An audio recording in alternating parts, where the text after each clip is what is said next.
If you take a brief look on YouTube or Amazon or pretty much anywhere, you're going to find inexpensive multi-tools under the $40 price point. But today I want to answer a question. If I had $40, would it be better to buy a tool or to save it up for something more expensive? So what I did is look through every source that I could find. Amazon, AliExpress, Wish, Alibaba, you name it. I have done a lot of research because I'm interested in this topic. And of all the tools, and I mean all the tools that I have seen under $40, there are only three that I would genuinely recommend to purchase. Where even if I had more money, there's still a potential that I would choose these exact three tools. And that is what we're going to talk about today.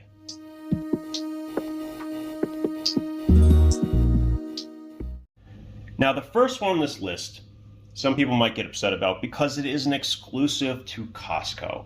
In order to get access to this, you need to walk in with somebody who either has a membership or have one yourself. Now, you can get a temporary membership and walk in and get this purchased, but it is worth it. And I want to explain in this video why this would be chosen even if I had more money.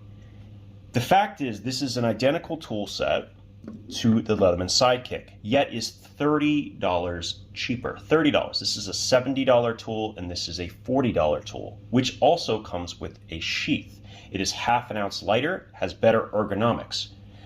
The only difference here is the saw. That's it. They have the same spring-loaded plier that everyone seems to really like, and it has the same internal tool set as well. The Phillips, the flathead, the file, the serrated blade, and the can opener and bottle opener combination. If you want a saw for the same price, you could get this and get a Victorinox walker as well and still be under the price point of the Sidekick. And the walker offers quite a lot of useful features, including a tweezer and a toothpick. And if you wanted, say, the scissors like you get in the Wingman, which is also $70, you could buy a $3 or $4 Victorinox on eBay and have a far cheaper solution with a scissor that is frankly superior to the one found on the Wingman. And that is not a debate. I will show that in a later video. But the bolster at $40 is definitely a tool that I would consider because it is a good beginner's tool. It is not too expensive, so you're not going to be really upset if you lose it. And the functions work. It still comes with the amazing 25-year warranty on top of everything else. So coming in number 3, this is my pick for a budget multi-tool. All right, coming in at number 2. Now this even surprised me when I was going through all of the budget multi-tools. This is one of the only tools, and even if I had a $200, I might still choose this tool. And that is because the plier head is like nothing else that is currently available. Now let's just show you so you understand. This is the plier head for this tool. An ultra robust, basically what is a lineman's plier. To give you a context of size, this is a Leatherman Surge, okay? Do you see how big the cutters are on this thing? Diagonal cutters, by the way. Yes, this will probably snip wires in one cut that even the Leatherman Surge cannot accomplish. So in this regard, it is kind of in a league of its own. For a brief time, Klein actually had their own version of a lineman's plier that they were offering, a multi-tool like this one. But in truth, the tool set on this is actually a little bit better. Now let's go through that briefly. I've already done a review of it, but we'll just talk about it real quick. So this is really the big reason why it's so good. It does not have a locking bit holder. However, this should be very familiar to a lot of people who use electrician's tools. These are ball detent bits, and they're nearly identical or very similar to the ones used by Klein. So this is their Security Torx screwdriver.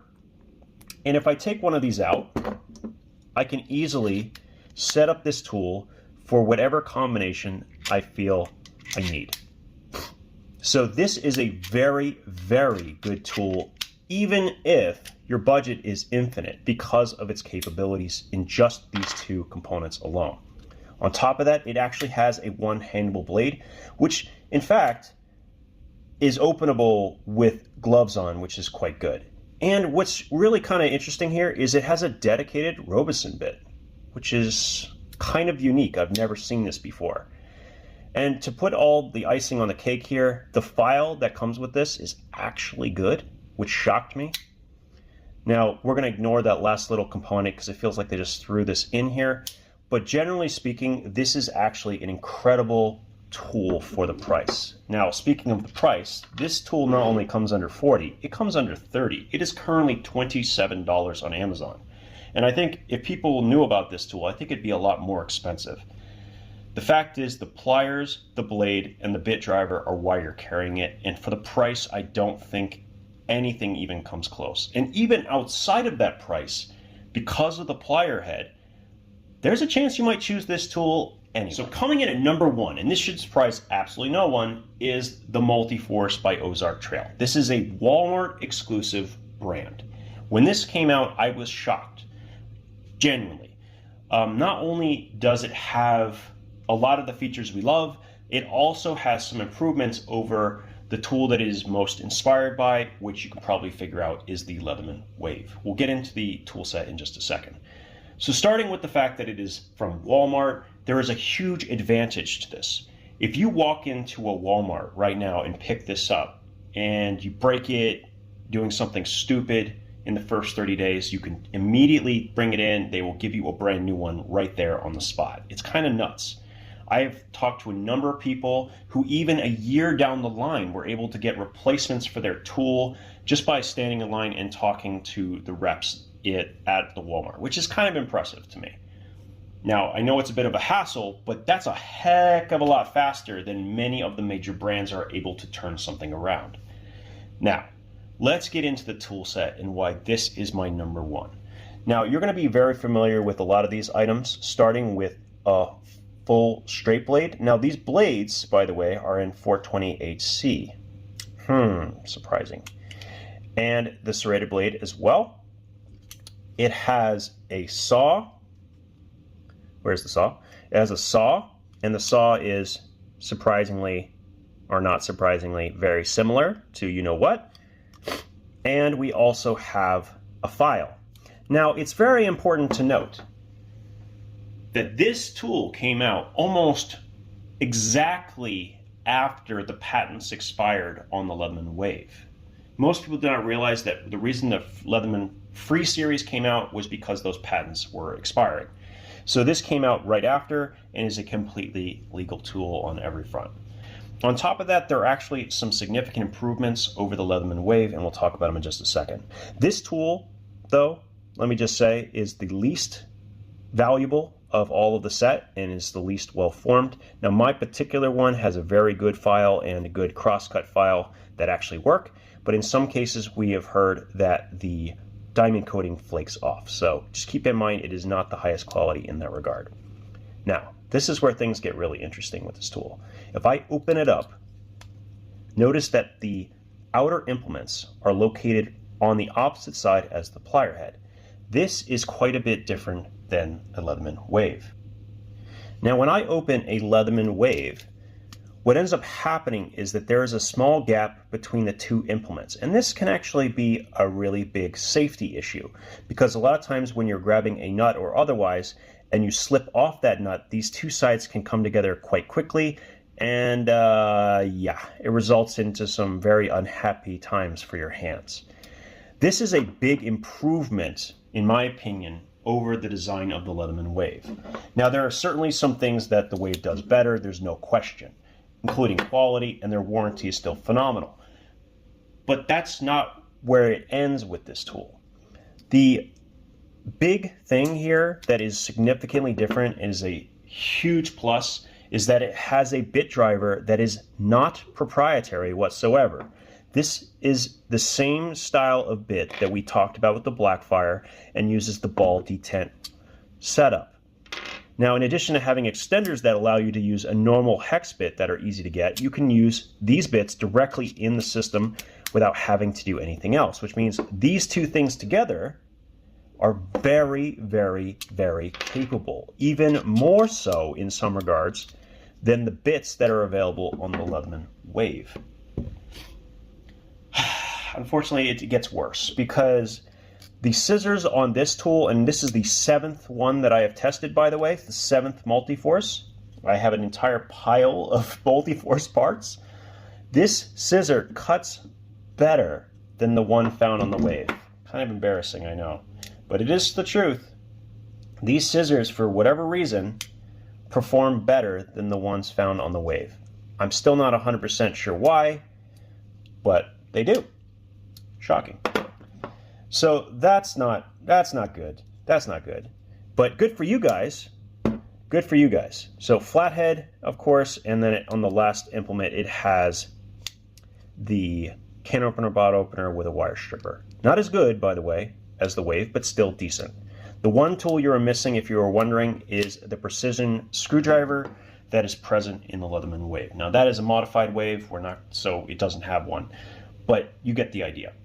The Multiforce is a fantastic value, but even more so, you could see that as it works with things like the Klein bits, it has some advantages. It really, really does. And the fact that it's inexpensive means you can potentially buy multiples and have them in different toolboxes for different purposes. And just to kind of drive the nail into the coffin here, I think it comes with a better holster than the Wave does. Ouch. Because this holster can be easily clipped on or taken off whenever you need to, and holds the bit extender that comes with it as well. Yeah, and if you don't have a bit extender, you can actually use that spot for additional items as well. Yeah, so without question for me, the Ozark Trail Multiforce is the winner and the #1 tool, at least in my regard, that I would still buy at under $40. Now in the past, I have talked about many of these tools from a value perspective, and I stand by what I said, that they are good value. However, given the choice, and being that I am a major multi-tool snob, I would much rather spend a couple more dollars for the Leatherman Bolster, Blackfire, or the Multiforce. I just would. These are really, really good in almost any context, even outside of price. And what's kind of interesting, I just realized as putting these on the table, we have a light 6-ounce tool, we have an 11-ounce heavy-duty tool, and we have a 9-ounce multifunctional implement that you could potentially carry every day, depending on what you're looking for. So this is actually a nice variety as well. And in some cases, like the Leatherman Bolster, they can go very well on the days that you're not trying to carry something ultra heavy-duty and functional. So just because you might have something like the Leatherman Surge does not mean that there isn't a purpose to having something like the Bolster. So thank you for watching. I hope this was helpful. And if you have any ideas of top 5 lists that you'd like me to do, let me know.